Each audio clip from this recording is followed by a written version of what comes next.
Hello students, जय Hind. Welcome to Jhansar academy for IAS.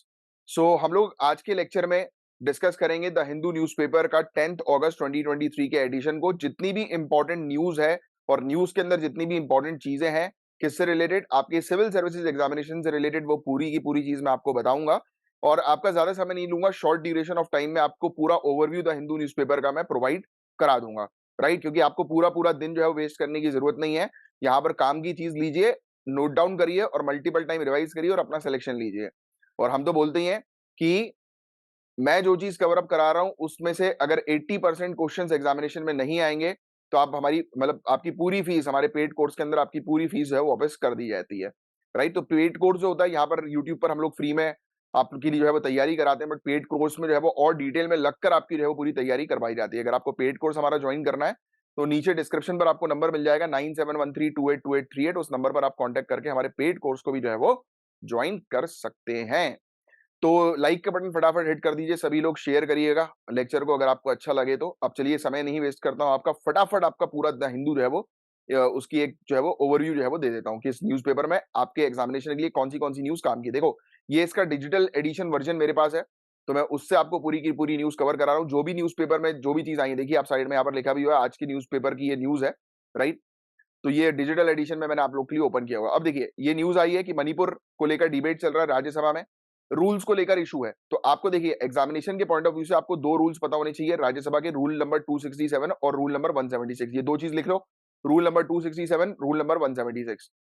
अब rule number 267 जो है वो क्या कहता है, ये बोलता है कि पूरे दिन का जो भी एक्टिविटी है, यानी कि हाउस के अंदर, राज्यसभा के अंदर पूरे दिन में जो भी बहस होनी है, वो सभी चीज को खत्म कर देंगे। सिर्फ एक ही मुद्दे पर, एक मेन मुद्दे पर पूरे दिन बहस होगी, प्राइम मिनिस्टर के प्रेजेंस में।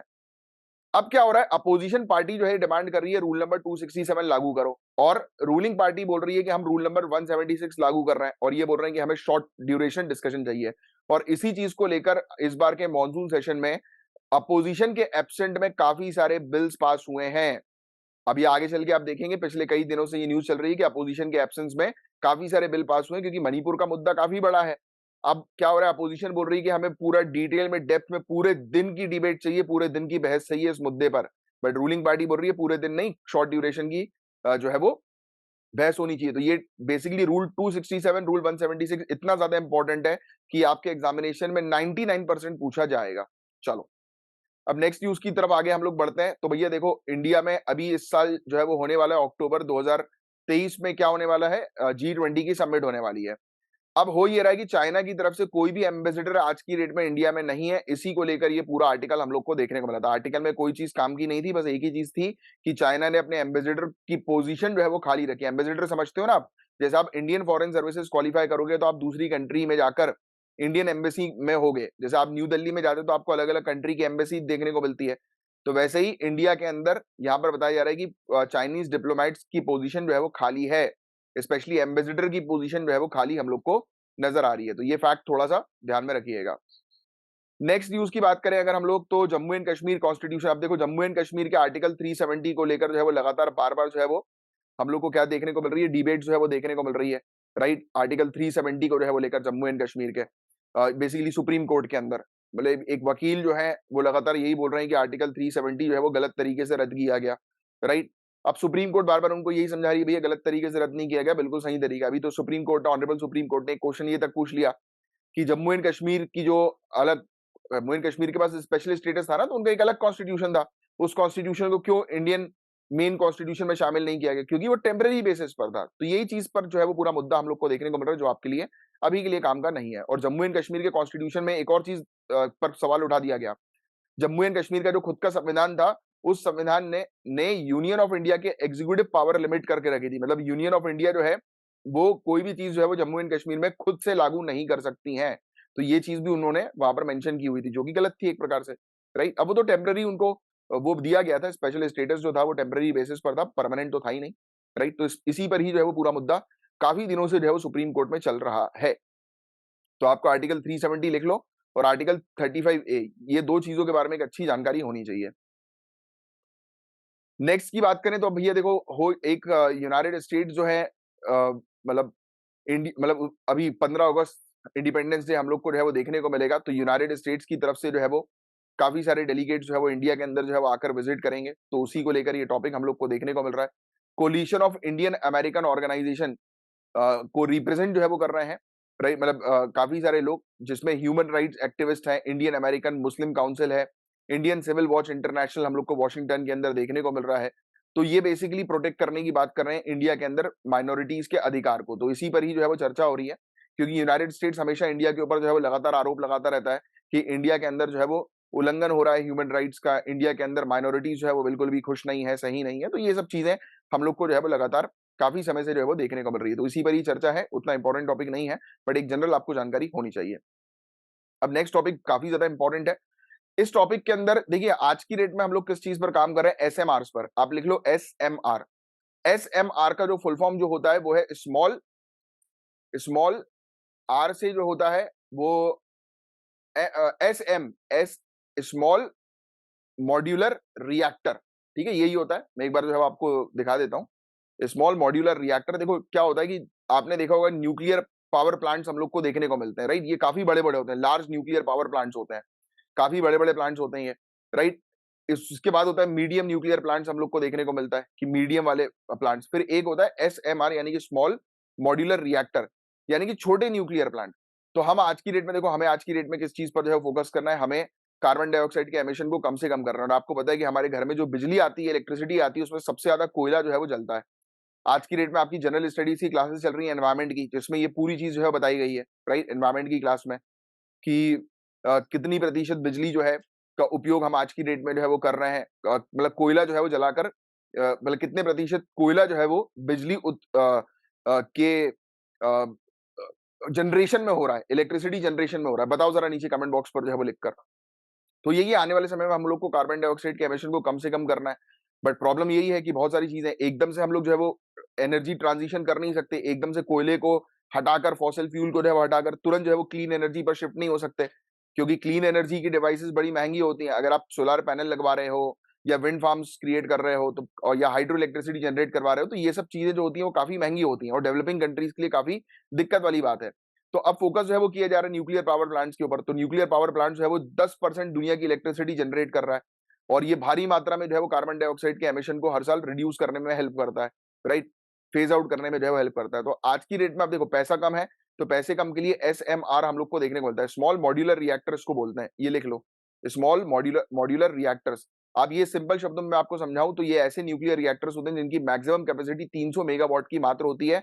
इनको काफी कम जगह चाहिए होती है, काफी कम जमीन की आवश्यकता होती है, और इसको ओपन अप करने के लिए लाइसेंसिंग भी जो है वो काफी कम लगती है। तो ये स्मॉल मॉड्यूलर रिएक्टर ये एग्जामिनेशन में आएगा, ये ध्यान में रखना। सिंपल शब्दों में ये छोटे न्यूक्लियर प्लांट्स होते हैं, न्यूक्लियर पावर प्लांट्स, ठीक है। अब नेक्स्ट टॉपिक के बारे में बात करें तो ये एक बहुत खतरनाक टॉपिक सामने आया है।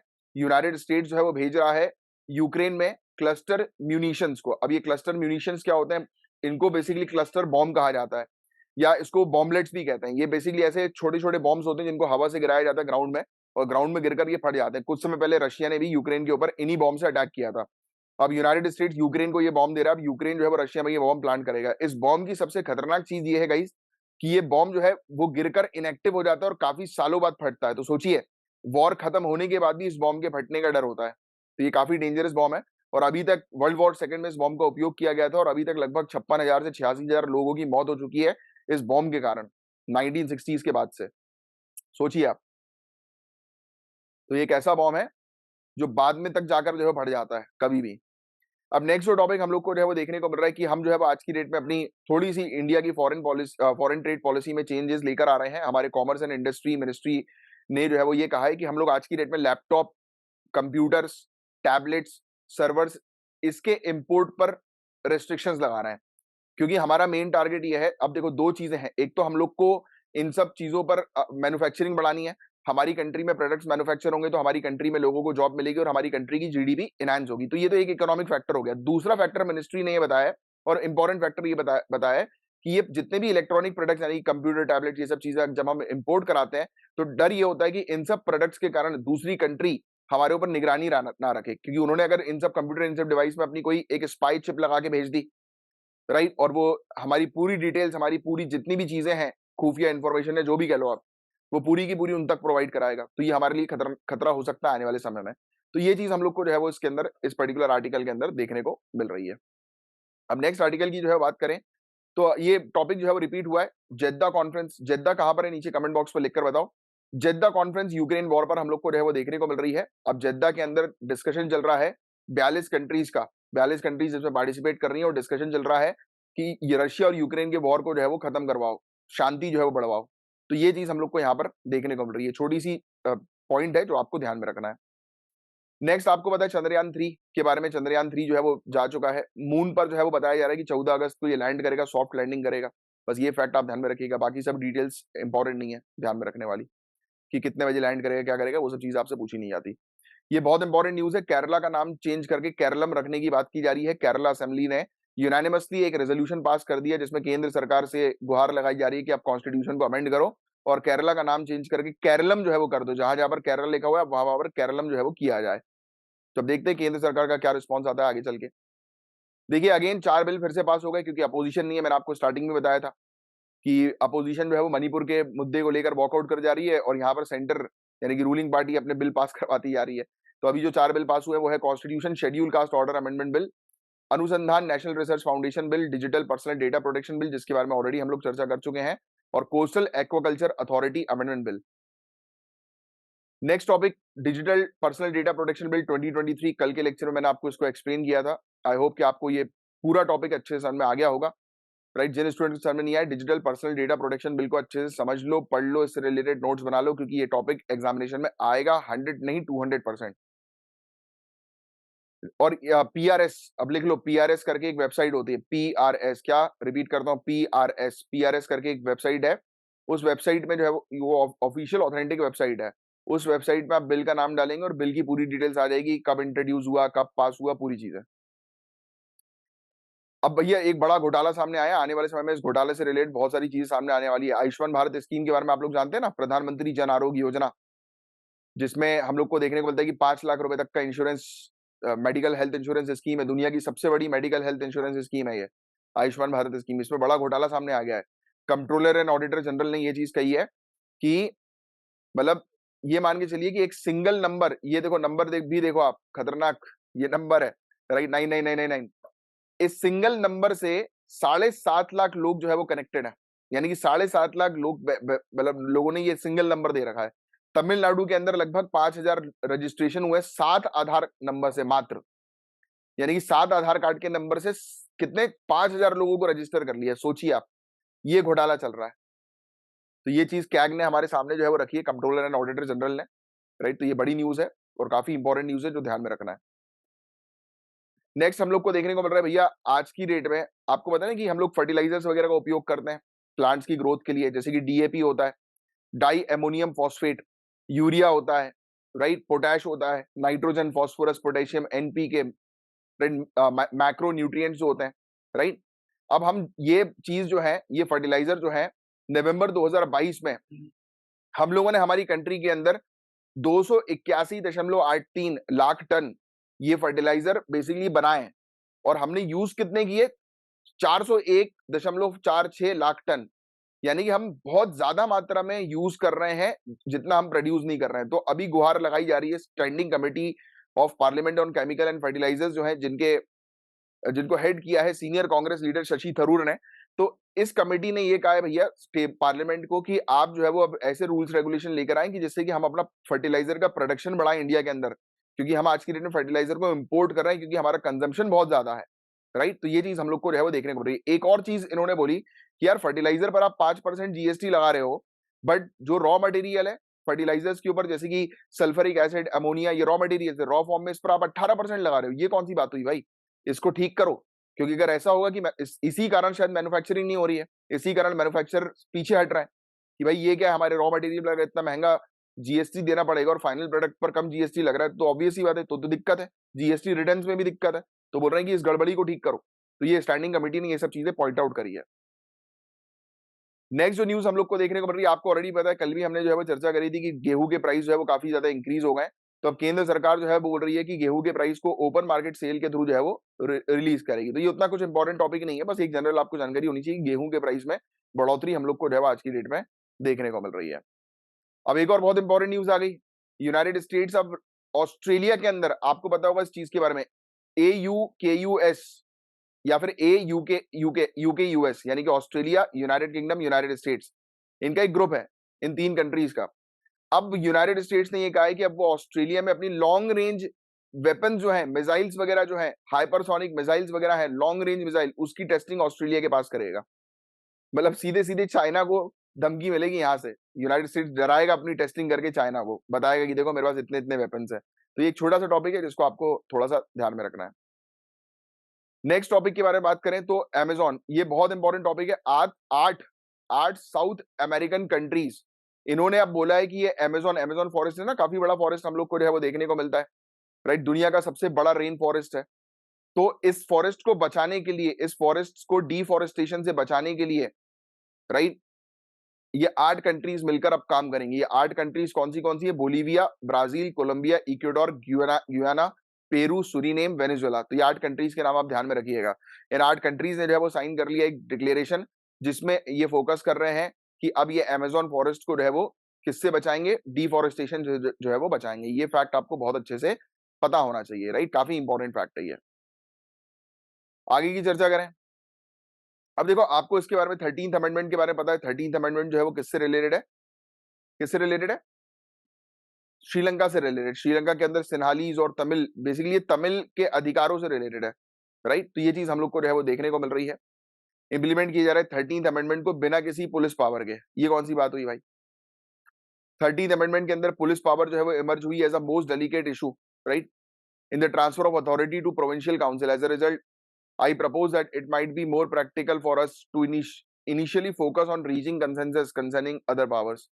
तो पुलिस पावर जो है वो नहीं दी जा रही है 13th अमेंडमेंट के अंदर। 13th अमेंडमेंट आपके लिए काफी इंपॉर्टेंट है, लिख लो 13th अमेंडमेंट, क्योंकि इससे रिलेटेड क्वेश्चन जो है वो आपसे पूछे जाएंगे 13th अमेंडमेंट से रिलेटेड।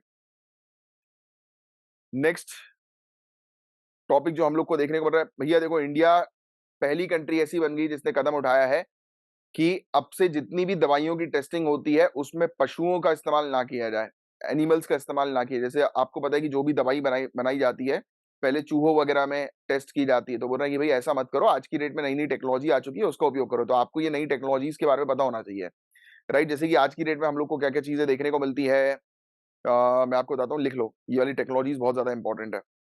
ये लिखो आप, ऑर्गेनॉइड्स या मिनी ऑर्गन्स, इसको जो है बनाया जा सकता है, राइट।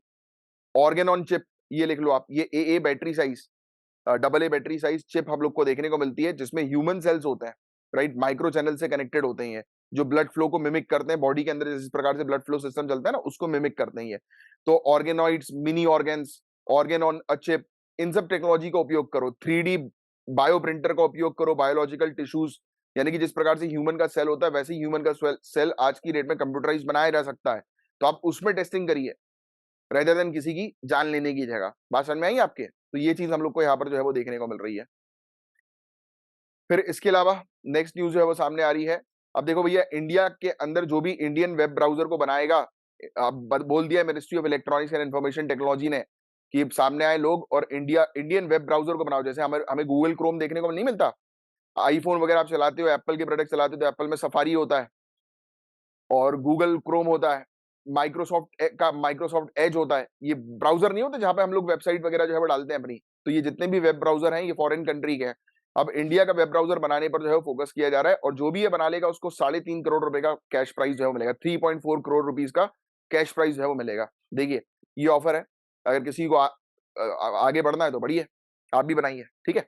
तो ये पूरी आज की डेट की द हिंदू न्यूज़पेपर थी, जिसमें एडिटोरियल और पूरी इंपॉर्टेंट चीज मैंने आपको बता दी कि क्या क्या चीजें काम की है, क्या क्या चीजें काम की नहीं है।